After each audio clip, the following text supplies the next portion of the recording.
Balik lagi sama Haru. Hari ini aku ada di tempat teman aku yang sangat-sangat spesial, Cindy Antoinette. Kalau misalkan kalian ada waktu untuk ngecek channel dia, it will be very meaningful ya. So, kalau misalkan kita boleh lanjut nih ya, kalian waktu kecil sering dengar nggak sih mitos-mitos yang biasanya diucapkan sama orang tua atau kakek nenek kita? Kayak misalnya, jangan duduk di depan pintu, nanti susah dapat jodoh loh. Bahkan beberapa mitos kayak gitu masih sering kita dengar ya, karena sepertinya udah melekat kuat sama tradisi kita. Nah, di video kali ini aku mau bahas berbagai macam mitos yang sering kita denger nih guys.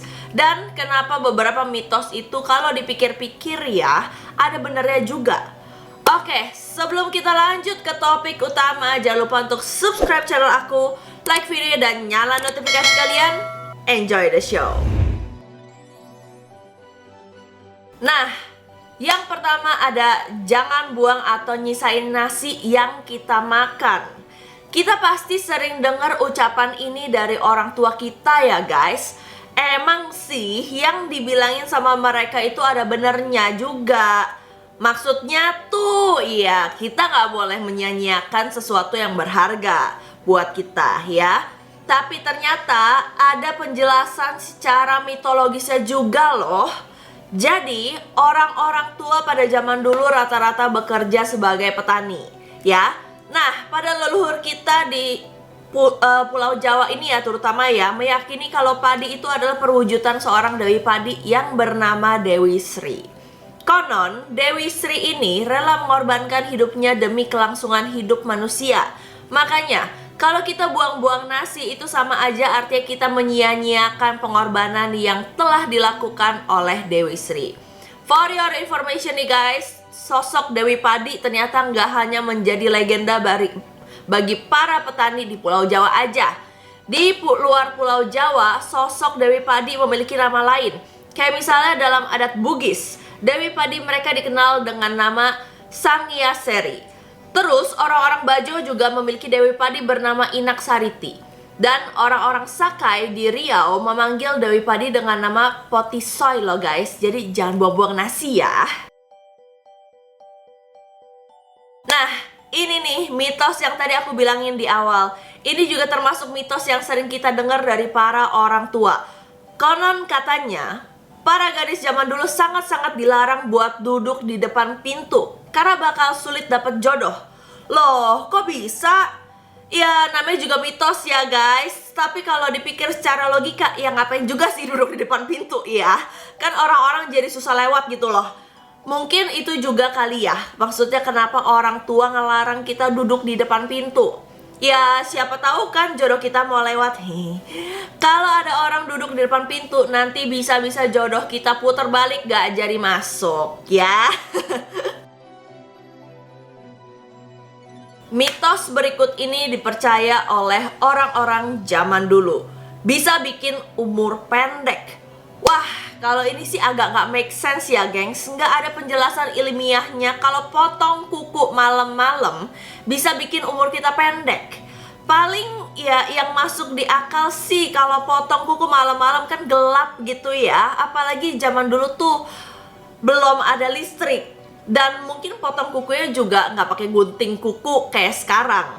Nah, bisa aja kan lagi potong kuku terus nggak sengaja malah jadi luka, terus meninggal ya deh kena tetanus. Mungkin gitu kali ya penjelasan singkatnya. Tapi kalau sekarang sih kayaknya fine-fine aja ya potong kuku malam-malam. Secara di rumah juga udah pasti ada lampu kan.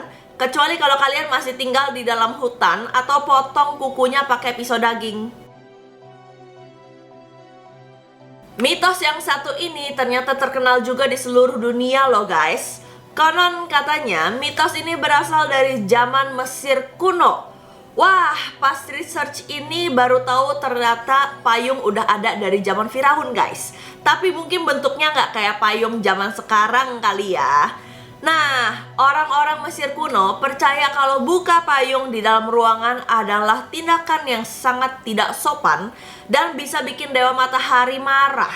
Dan nantinya Dewa Matahari ini akan melampiaskan amarahnya ke semua orang yang ada di dalam rumah.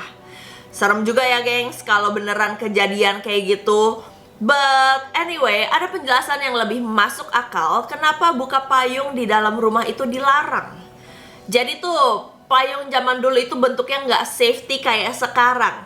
Payung dibikin dari jeruji logam keras, terus ada pemicu pegas yang bisa bahaya kalau dibuka di dalam ruangan. Apalagi banyak orang di dalamnya. Nah, dari situlah muncul anggapan kalau pakai payung di dalam rumah itu bisa bikin sial. Bisa jadi ini cara orang tua zaman dulu buat nakut-nakutin anaknya biar nggak ada kejadian buruk. Cuma gara-gara ngebuka payung di dalam rumah. Kan konyol tuh ya. Anak-anak di kampung pasti related banget nih sama mitos ini. Konon kalau keliaran di jam-jam mendekati maghrib alias waktu matahari mulai terbenam, bisa-bisa diculik sama wewe gombel. Ih, serem banget. Bahkan di beberapa desa mitos ini masih dipercaya loh sampai sekarang. Well, kalau anak-anak di kota sih kayaknya nggak mempan ya ditakutin sama beginian. Jadi mitos ini tuh sengaja disebarluaskan oleh orang-orang tua zaman dulu, terutama yang tinggal di pedesaan, supaya anak-anak mereka nggak berkeliaran saat maghrib tiba ya. Selain karena emang hari juga udah mulai gelap dan takutnya ada bahaya kalau masih berkeliaran di luar, buat kalian yang beragama Islam, ini waktunya buat kalian sholat maghrib kan ya. Jadi ya wajar lah kalau orang tua pengen anak-anaknya ada di dalam rumah.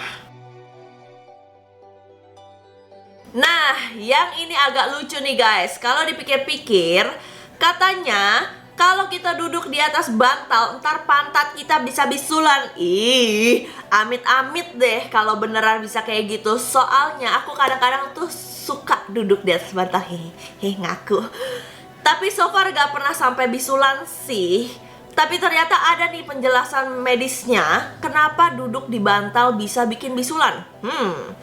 Menurut penelitian, bantal di rumah itu ternyata bisa jadi tempat yang ideal buat kuman, bakteri, dan kutu untuk berkembang biak. Nah, buat kalian yang punya kulit sensitif, duduk di atas bantal yang kotor sangat mungkin berpotensi bikin bisulan.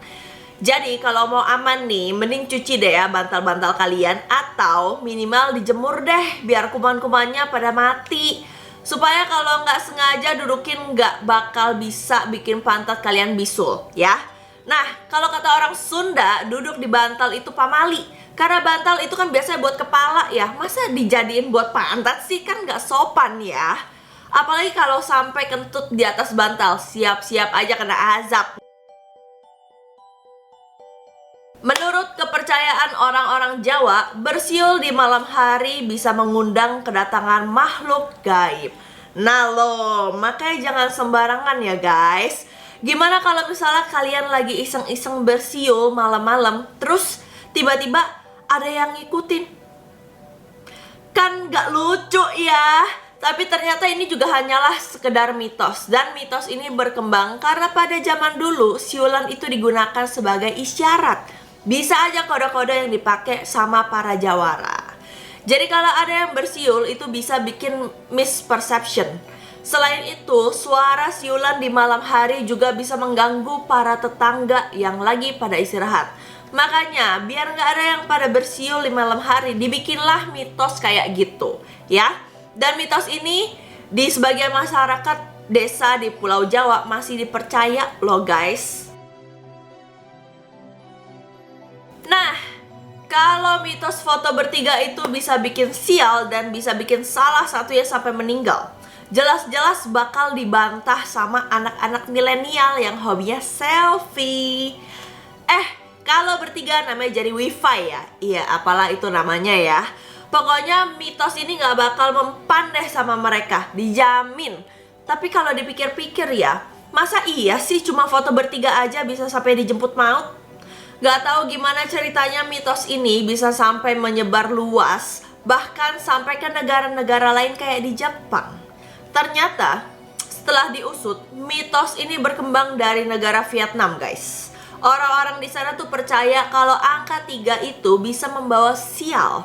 Makanya kalau ada orang yang foto bertiga, biasanya yang posisinya di tengah lah yang paling duluan meninggoy. Udah sering denger kan kalau mitos nabrak kucing bisa bikin sial? Nah, ini juga ternyata mitos yang berkembang sampai ke seluruh dunia. Awalnya, mitos ini berkembang di zaman Mesir kuno. Lagi-lagi Mesir ya guys. Karena ternyata orang-orang Mesir percaya bahwa kucing adalah jelmaan dari Dewi Bastet. Makanya, mereka sangat menjaga hewan yang satu ini. Malah di zaman itu kalau ada orang yang ketahuan sengaja ngebunuh kucing, maka akan langsung dihukum mati. Karena dianggap sebagai hewan suci, kalau ada orang yang gak sengaja ngebunuh kucing, maka harus dikubur layaknya manusia, biar gak dapat sial. Nah nih, kalau misalkan aku boleh ngomong nih ya, katanya sih kalau misalkan abis menabrak kucing, yang nyetir harus menyerahkan dia punya baju untuk ngubur si kucing itu sebagai permintaan maaf kali ya. Yang ini agak-agak mistis nih. Katanya kalau dengar suara burung gagak pasti ada orang yang akan meninggal. Karena mitos ini juga si burung gagak ini dikenal sebagai burung kematian. Di Inggris aja burung gagak sering dikaitkan sebagai jelmaan dari penyihir. Faktanya burung gagak ya sama aja kayak burung-burung yang lain sih ya. Mungkin karena warna bulu mereka semuanya hitam, jadinya identik sama kematian. Padahal nih, burung gagak adalah burung yang sangat cerdas. Mereka bisa mengenal makhluk hidup yang bersahabat sama yang jahat. Burung gagak juga sangat setia pada pasangannya. Gagak jantan cuma akan mengawini satu gagak betina dan gak akan berpisah sampai salah satunya mati. So sweet ya guys. Kalau tau kayak gini sih mungkin pada gak takut kali ya sama burung gagak jadinya. Ini mitos khusus buat para gadis nih. Kalau kata orang tua zaman dulu, kalau nyapu gak bersih nanti bakalan dapat suami yang berewokan. Doileh, kalau emang mitos ini beneran bisa kejadian, aku sih bakal sengaja nyapu gak bersih. Jadi ya kali aja dapat jodoh berewokan kayak Keanu Reeves. Lagian kenapa juga ya orang tua zaman dulu parno dapat mantu berewokan? Mungkin berewok pada zaman itu identik sama penjahat kali ya. Lah kalau sekarang cowok-cowok malah berlomba-lomba tuh numbuhin brewok. Contohnya yang ganteng kayak ya Jason Momoa. Orang-orang tua zaman dulu berkata, jangan makan di tempat tidur ya nak, nanti kamu dapat jodoh orangnya pemalas loh. Sebagai generasi milenial, mungkin kalian bakalan berkata dalam hati, what the heck, suka-suka gua dong makan di mana aja. Hey guys, yang dibilang orang tua kalian itu ada benernya juga. Tapi lupain ya mitos dapat jodoh pemalasnya. Karena ternyata makan di tempat tidur itu emang gak bagus. Apalagi makannya sampai tiduran. Menurut penelitian, makan di tempat tidur akan berakibat buruk pada kualitas tidur. Karena otak kita akan memproses premis kalau tempat tidur bukan lagi jadi tempat yang nyaman buat tidur. Selain itu, spray juga bisa jadi sarang bakteri guys. Karena sisa-sisa makanan yang membusuk bisa bikin bakteri cepat berkembang. So that's it guys, itu tadi bahasan dari aku tentang beberapa mitos yang sering kita dengar dari orang-orang tua. Iya, namanya juga mitos, boleh percaya boleh enggak ya. Tapi kalau misalkan kalian ada kejadian seru berkaitan sama salah satu mitos tadi, boleh cerita-cerita di komen ya, yang horor juga boleh. Kalau mau nambahin mitos yang lain juga boleh banget. I hope you enjoy the video, I hope you like the video. Kalau ada dari kalian yang mau tarot reading sama aku, boleh banget loh guys. Kalian bisa langsung temuin aku di Instagram @tarotbyharu. Gampang banget ya. Semua info yang kalian butuhkan, mulai dari rules dan price list sampai ke kontak aku, ada di situ. Jangan lupa di follow ya guys. Sampai jumpa di video berikutnya. Muah.